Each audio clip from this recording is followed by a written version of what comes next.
लालच का अंत बुरा होता है। एक बार की बात है, चंदनपुर गांव में एक बनिया रहता था जिसका नाम धनीराम था, जो कि बहुत लालची था। वह हमेशा पैसों के बारे में ही सोचता रहता था। जब भी उसे कोई धन मिलता, उसे वह अपनी तिजोरी में इकट्ठा करके रख देता था। एक बार वह कुछ सामान बेचकर वापस अपने घर आ रहा था। रात अधिक हो चुकी थी। उसके पीछे कुछ कुत्ते पड़ गए, जिससे बचने के लिए वह तेजी से भागने लगा, जिसके कारण उसके पैसों की पोटली रास्ते में ही गिर गई। अगले दिन वह पैसों की पोटली को उस गांव के मुखिया के लड़के को मिल गई, जिसे उसने अपने पिता को दे दिया।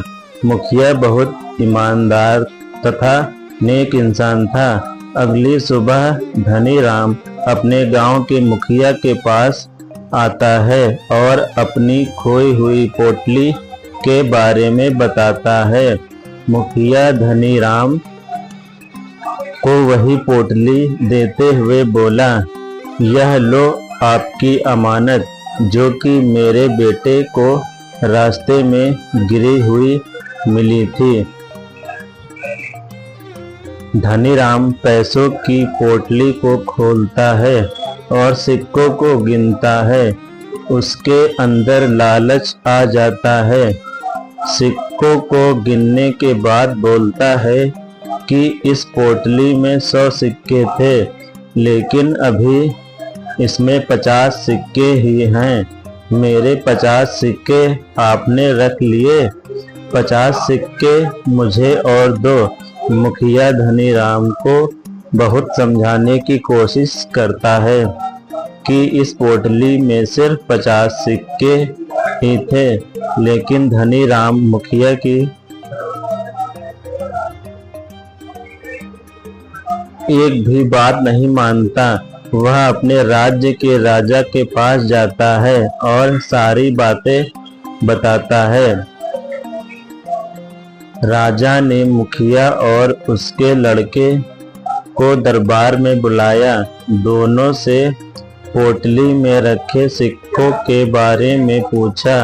उन दोनों ने जवाब दिया कि इस पोटली में सिर्फ 50 सिक्के ही थे, लेकिन धनीराम 100 सिक्कों के बारे में बोल रहा है। राजा ने अपना फैसला सुनाते हुए धनीराम से कहा कि आपके हिसाब से कितने सिक्के कम हैं?